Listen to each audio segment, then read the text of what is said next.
Pavlenko. Il est l'heure de retrouver l'avocat des causes perdues. Bonjour Mathieu Noël. Bonjour Dimitri. Je regarde avec tous. inquiétude Alban là, qui est en train de s'étouffer sous nos yeux. Oui, Ça j'ai va, fait une tout va étouffée, bien mais ça va. Un petit verre. J'ai tenu, je suis vivante. Un petit verre d'eau, ça irait.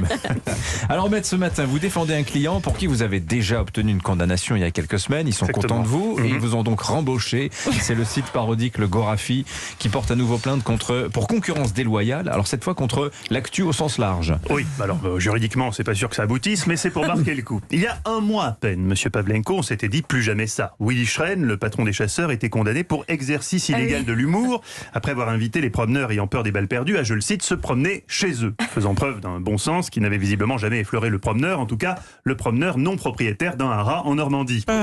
C'est bien ça. Oui, c'est bien ça, mais c'est pas tout le monde, Nicolas, comme je vous explique à chaque fois. Nous espérions que ce jugement ferait jurisprudence. Hélas, me revoilà à la barre pour une affaire d'une autre ampleur, puisque cette fois nous sommes face à une concurrence en bande organisée. Toute l'actu de la semaine ressemble à un gigantesque plagiat du Gorafi. Tout a commencé hier après-midi. Mon client s'apprêtait à mettre en ligne un article cocasse intitulé « Impressionné par la rapidité avec laquelle il rembourse sa dette fiscale, déjà 7 000 € sur 4 millions, le juge accepte la libération de Patrick Balkany et ajoute « Même pas besoin de bracelet électronique, cette fois je te fais confiance, mon patoche ». Quelques minutes plus tard, Monsieur Pavlenko, les sites d'information, les vrais, titraient « Patrick Balkany, libéré mercredi, sans bracelet électronique ».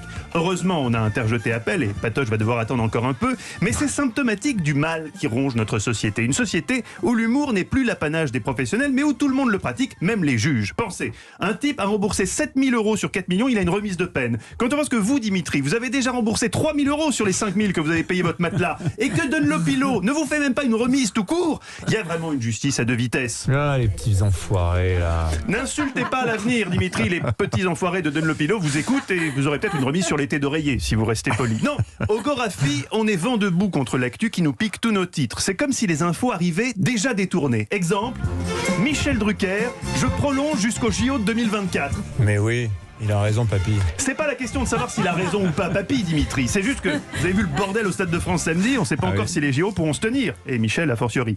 Dépêche incongrue, mais il y a encore plus frontalement humoristique.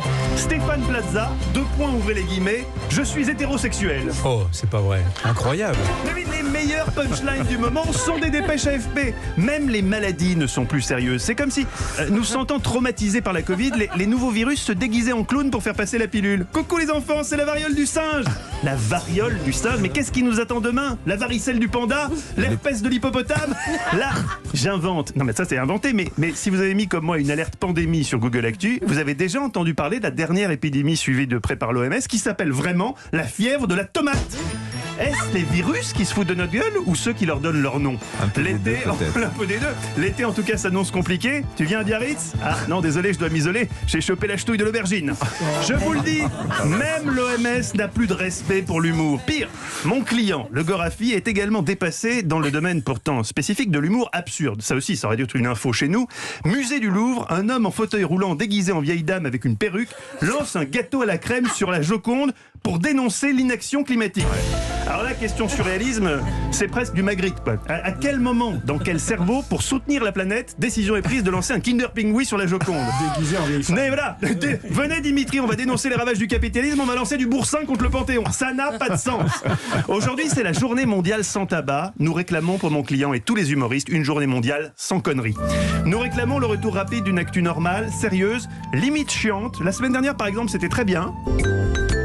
Bon anniversaire à Yannick Noah, il a 62 ans aujourd'hui. Ah ouais. Bon anniversaire aussi à Bernadette Chirac, 89 ans. Ah, Voilà, et donc... bon, voilà, c'est déjà pas mal.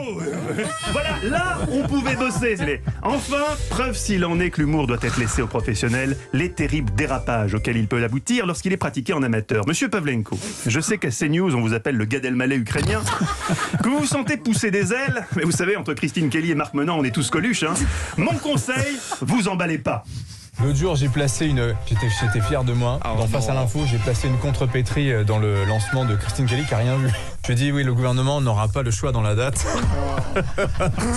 Mort de rire. Je dis attention, l'humour aux humoristes, le journalisme aux journalistes, ça sera mieux. Vous avez raison.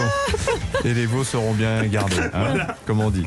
Merci maître. Allez, Bientôt au point virgule, hein, Dimitri Pavlenko. En première partie de Gad, moi je dis directement. Non, de Mathieu Noël. De Mathieu Noël. Merci maître. On vous fera une spéciale Gorafi un jour hein, avec eux. On les invitera. Ah bah oui, Hein, oui, hein. ils relayent ça quand je parle d'eux. Bah, j'imagine bien. Allez, on vous retrouve à 16h dans Historiquement Vôtre avec Stéphane Bern. Avec Dites-nous tout. Stéphane Baba, et c'est un jour important aujourd'hui. Ils Les ont fait impôts. leur déclaration. Ah. Donc on a Charles-François de Bonnet, le père de la déclaration des droits de l'homme, un peu oublié. Michel Berger, qui a fait la déclaration qu'on sait. Et puis moi je ferai évidemment Jérôme Cahuzac. Cahuzac. Bien sûr. Merci beaucoup Mathieu. À tout à l'heure à 16h sur Europe 1, 7h40.